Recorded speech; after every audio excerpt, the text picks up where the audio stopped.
istri tercinta. Insya Allah. Bapak Ibu yang saya hormati, mari kita mulai ujian pendahuluan untuk disertasi Saudara Agus Salim dengan baca basmalah. Bismillahirrahmanirrahim. Ini Pak Ansori sudah datang. Saudara Agus Salim, saya persilahkan untuk menyampaikan poin penting dari ini disertasi Anda. Tidak harus panjang, sekitar 10 menit. Jika ada kesulitan disampaikan, karena ujian pendahuluan ini menunjukkan progres dari apa yang saudara lakukan setelah seminar proposal. Nanti kalau ada kesulitan, kendala atau ragu-ragu, bimbang, ya nanti bisa dikonsultasikan, disampaikan dalam presentasi ini ya. Nanti biar ada ini masukan-masukan. Saya persilahkan. Ya, mohon izin Rob. Bismillahirrahmanirrahim. Assalamualaikum warahmatullahi wabarakatuh. Hamdan wa salaman ama ba'du. Yang terhormat Profesor Dr. Haji Muhammad Rokib MAG, yang terhormat Profesor Dr. Haji Rahmat MAG MPD, yang terhormat Profesor Dr. Haji Ridwan MAG, yang terhormat Dr. Haji Jamal Abdul Aziz MAG, yang terhormat Profesor Dr. Haji Sufaat MAG, dan yang terhormat Profesor Dr. Haji Ansori MAG. Izinkan saya mempresentasikan hasil daripada tugas disertasi saya dalam program doktoral, yang dalam hal ini di tahap ujian pendahuluan kami mengangkat judul analisis konstruk akad pada produk tabungan emas Bank Syariah Indonesia perspektif hukum Islam, di mana latar belakang daripada judul ini kami angkat karena memang adanya sebuah perkembangan industri investasi yang begitu berkembang, termasuk juga industri investasi di lembaga keuangan syariah. Nah, perkembangan tersebut tidak melulu kemudian begitu saja, tetapi kemudian ada banyak hal-hal yang kami perhatikan penting untuk dikaji kembali. Salah satunya adalah adaptasi akad yang digunakan di lembaga keuangan syariah dalam produk-produknya. Yang dalam hal ini salah satunya adalah produk tabungan emas BSI di BSI. Nah, dalam kaitan itu kami melihat ada dua akad yang digunakan untuk melakukan investasi tabungan emas BSI ini. Di mana akad tersebut adalah yang pertama akad B' Murabbahah, yang kedua akad Wadi'ah. Di mana akad B' Murabbahah ini dilakukan karena memang emas yang dititipkan di tabungan emas BSI ini tidak boleh dari mana-mana kecuali beli di BSI, dan ketika beli pun itu barangnya atau emasnya belum ada.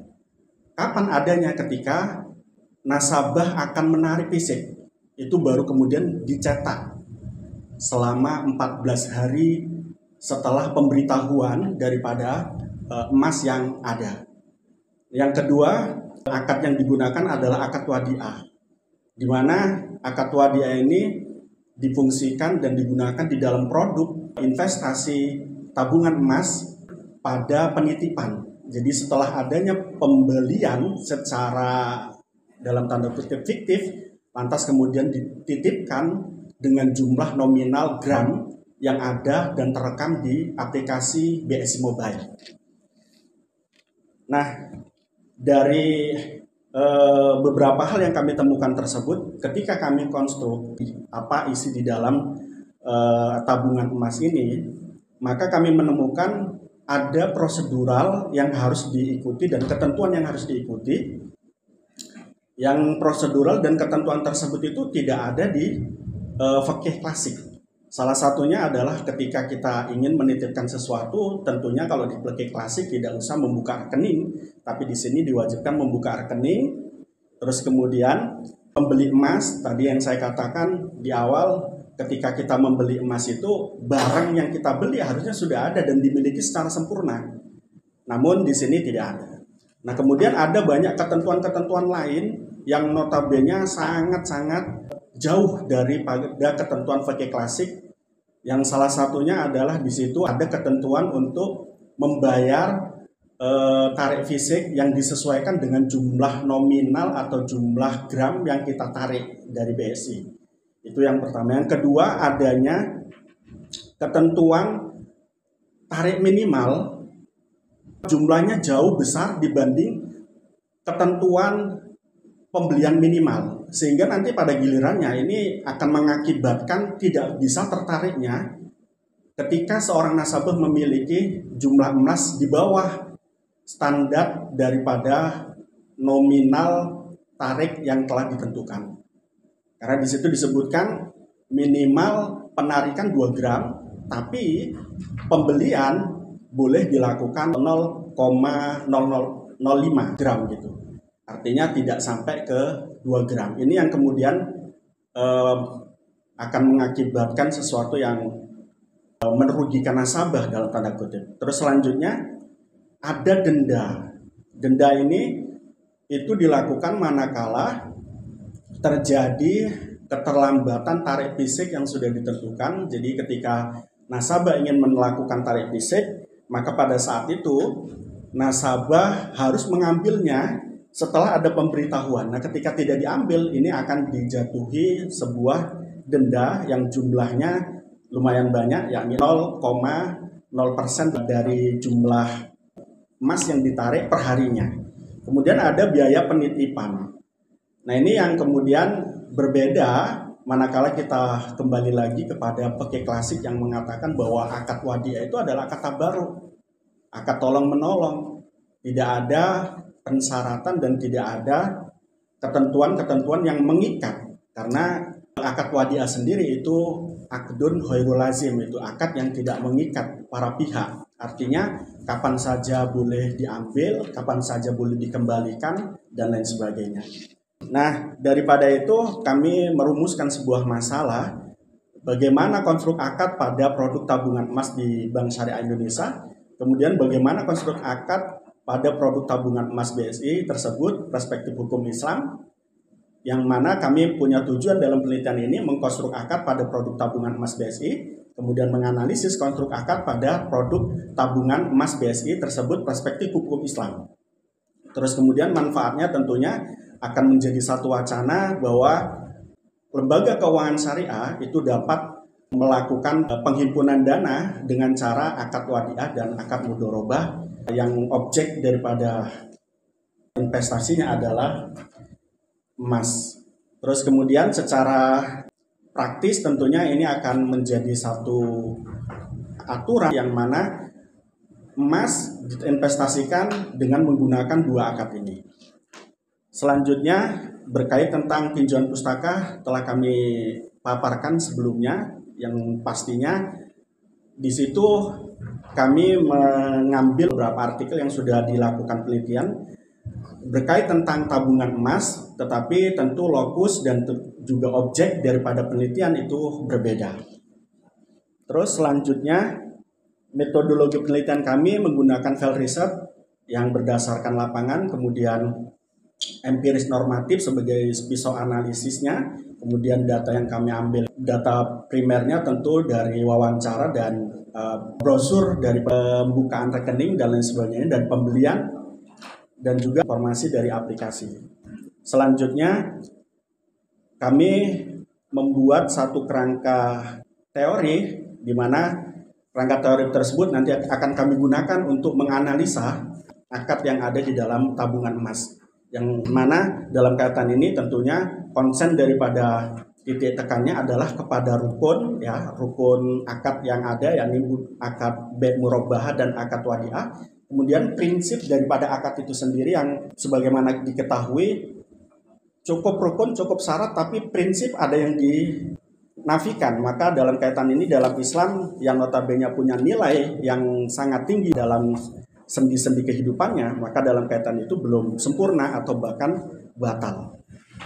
Terus kami juga mendasarkan kepada jual beli emas di LKS, BCA dan juga BTN yang hal ini kami gunakan untuk mengkomparasikan atau membandingkan bagaimana penerapan jual emas di sana, dan kami juga paparkan juga penjualan emas di BSI agar kemudian muncul perbedaannya.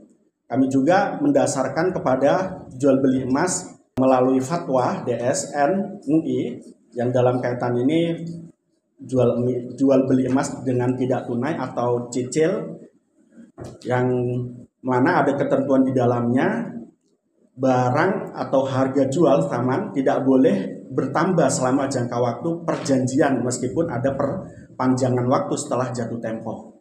Ini yang kemudian kami nanti akan jadikan satu case analisis yang untuk menghukumi jual beli emas di BSI. Kemudian kami juga mengambil metodologi penetapan hukum dari DSN MUI. Hal ini karena memang di BSI juga ada DPS, yang DPS itu adalah kalau melihat strukturalnya di bawah daripada DSN MUI. Nah, kami pun juga mengkonstruk daripada jual beli emas, di mana jual beli emas dan wadiah emas di investasi emas BSI itu tadi sebagaimana kami ceritakan. Terus kemudian kalau kami lihat maka skemanya begini.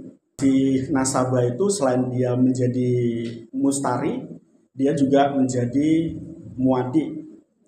Selain BSI menjadi bae penjual, dia juga menjadi mustauda dan seterusnya. Nah, oleh karena itu di situ kami menemukan beberapa hal yang notabene tidak sesuai dengan syariat Islam, yang dalam kaitan ini contoh adalah rukun murabahah itu sendiri, di mana dalam jual beli baik di fikih ataupun fatwa DSN MUI, ketentuan daripada mabek haruslah sesuatu yang sudah ada dan dimiliki secara sempurna, tidak dipesankan. Karena kita juga punya akad salam dalam kaitan ini. Itu terus yang kedua mengait tentang denda. Denda tentunya ada ketentuannya, di mana ketentuan-ketentuan tersebut sudah dituangkan di dalam satu fatwa DSN MUI, yang mana denda atau ganti rugi itu diperbolehkan kepada pihak yang dengan sengaja atau karena kelalaian melakukan sesuatu yang menyimpang dari ketentuan perjanjian yang telah diperjanjikan. Sementara kalau kita lihat di dalam ketentuan denda tarik fisik tabungan emas BSI itu tidak ada ketentuan itu. Jadi dipukul rata semuanya. Ini yang kemudian seolah tidak sesuai. Nah, oleh karena itu kami membuat satu solusi untuk agar kemudian investasi emas BSI itu tetap ada dan tetap dinikmati oleh masyarakat. Dalam kaitan ini mengusulkan beberapa akad, bukan akad wadiah dan bukan murabahah, tetapi akad wakalah. Karena kami melihat dalam investasi emas, kami melihat ada sesungguhnya itu adalah mewakilkan penjual belian emas dalam tempo tertentu.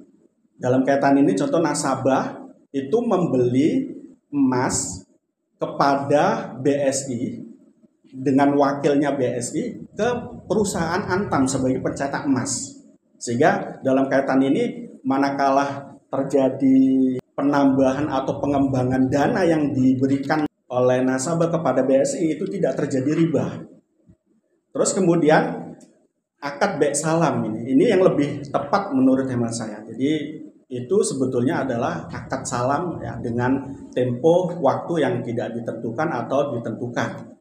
Sehingga nanti pada gilirannya BSI tetap menjadi orang yang menjadi perantara daripada nasabah dan Antam itu sendiri. Kemudian akad mudharabah. Jadi kalau kami melihat karena memang tadi itu nasabah ke BSI ya, menggunakan BSI sebagai pembelian emas, ini nasabah itu sebagai sahibul mal memberikan malnya atau hartanya atau uangnya ke BSI, lantas kemudian BSI mengembangkan uangnya, satu saat ketika ditarik kemudian bisa dibelikan emas yang diinginkan. Karena sekali lagi emas yang diinginkan oleh nasabah itu belum tercetak.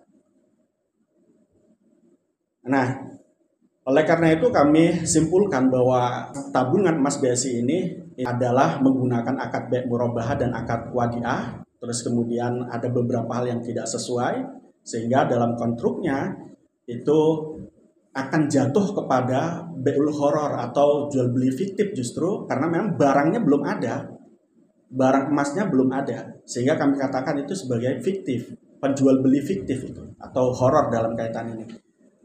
Nah, kemudian juga horor yang dilakukan dalam investasi ini akan bisa jatuh kepada ribawi, karena pada gilirannya ada penambahan harga setelah beberapa tahun atau beberapa bulan yang akan datang ketika si nasabah ingin menarik fisik emasnya, sehingga dalam kaitan itu akan memungkinkan jatuh kepada ribawi kalau menggunakan akad baik murabahah dan wadiah.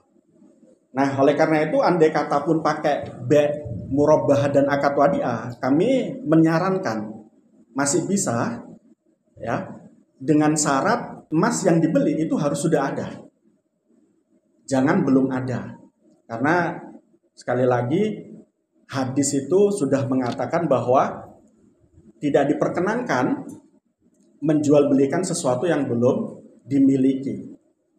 Hal itu terekam di dalam sebuah hadis, ya Rasulullah, ya'tini rajul yas'aluni al-bai'a laisa indi ma abi'uhu tumma abi'uhu minasuki faqala at-tabi' ma laisa indak. Itu jelas di situ mengatakan bahwa